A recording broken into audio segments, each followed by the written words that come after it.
Good day to all of you. Welcome in SST special class level 6। और अगर हम बात करें टिक द करेक्ट आंसर की, तो आपसे इस प्रकार से पूछा जा सकता है कि विनय पिता का जो है वो किससे रिलेटेड है, और एटमॉस्फेयर में सबसे ज़्यादा कौन सी गैस है परसेंट के हिसाब से, और सबसे बड़ा कॉन्टिनेंट कौन है, और बुद्ध कौन सी भाषा में आपस में बात करते थे, और जैन धर्म जो था उसके संस्थापक कौन थे, और अलेक्जेंडर के बारे में पूछा जा सकता है कि कहाँ रहता था, और राजगिरा का जो वर्तमान नाम है, या अश्वमेध यज्ञ या ग्राम सभा का जो काम होता है उसको कौन देखता है, या जो ग्राम सभा का मेंबर होता है वो लगभग कितने साल का हो सकता है। इस प्रकार के आपके पास बहुत सारे क्वेश्चन हैं जो मोस्ट इम्पोर्टेंट क्वेश्चन है वो आपसे पूछ लिए जाएंगे।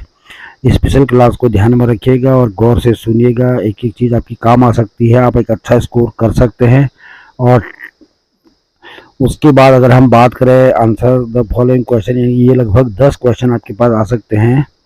तो क्वेश्चन कुछ इस प्रकार से आपके हो सकते हैं, जैसे कि जो अर्थ है उसके मेजर डोमेन कौन कौन से हैं, और अर्थ के मेजर कॉन्टिनेंट्स कौन कौन से हैं, जो मेजर कॉन्टिनेंट के नाम लिखने के लिए आ सकता है, और ब्लू प्लैनेट क्यों कहलाती है पृथ्वी, ऐसा पूछा जा सकता है, और कौन सा यज्ञ है जो एक राजा कर सकता है, और 2 जनपदों के नाम भी आपसे पूछा जा सकता है, या अनवर ने क्या सलाह दी इस टाइप से, या अगला एजेंडा क्या है ग्राम सभा का, या ग्राम सभा है उसकी मीटिंग कौन बुलाता है। तो इस प्रकार से बहुत सारे क्वेश्चन है, और थिंकर्स का जो एम है सोसाइटी में वो क्या हो सकता है ये भी आपसे पूछा जा सकता है। और वहीं पर बात करना है फिल इन द ब्लैंक्स की, तो आपको ऑप्शन दिए होंगे तो काफ़ी आसान रहेगा फिल इन द ब्लैंक्स करना, कोई टफ नहीं है। आप जो भी काम करते हैं आराम से और सोच समझ कर उसको करेंगे, क्योंकि आपको हर फिल इन द ब्लैंक्स के लिए जो है ऑप्शन दिए होंगे। और वहीं पर अगर आप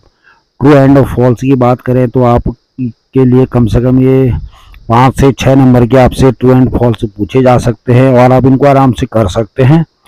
क्योंकि ट्रू एंड फॉल्स को जब आप पढ़ते हैं तो उनको पढ़िए और उनका अर्थ समझिए, और अपने हिसाब से देखिए कि वो ट्रू है या फॉल्स, यहाँ पर डिपेंड करता है। जैसे मान लीजिए आपसे आ गया कि जो बुद्ध थे उनको जो ज्ञान प्राप्त हुआ एनलाइनमेंट वो बोध गया में, अगर आपको लगता है कि ये सही है तो आप ट्रू कर देंगे, अगर लगता है कि गलत है तो आप फॉल्स कर देंगे। तो ट्रू एंड फॉल्स भी इस प्रकार से आपके आ सकते हैं, और आप काफ़ी अच्छा परफॉर्म कर सकते हैं। पूरी ऑडियोज को ध्यान से सुने और साफ राइटिंग में ओवर राइटिंग बिल्कुल नहीं करेंगे, क्योंकि ओवर राइटिंग करने से क्या होता है समझ में बात आती नहीं क्या है। तो उस बात से अगर हम ट्रू एंड फॉल्स की बात से बात करें कि आपके पास मैचिंग आ सकती है, मैच द फॉलोइंग, तो मैचिंग भी काफ़ी आसान हो सकती है। ये लगभग आपके 5 या 6 ये भी पूछी जा सकती है, तो आप इनको भी कर सकते हैं।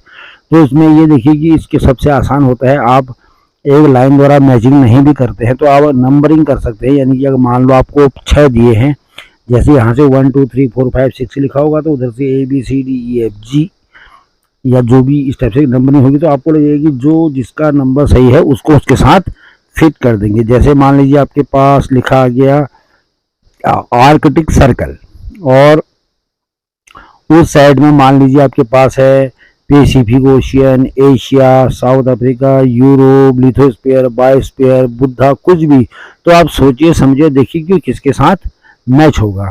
तो पेपर को काफ़ी सावधानी से करेंगे और अच्छी सी राइटिंग में बनाएंगे। और ये आपके लिए हिंट थी, तो बने रहिए गुरु के SB यूट्यूब चैनल के साथ।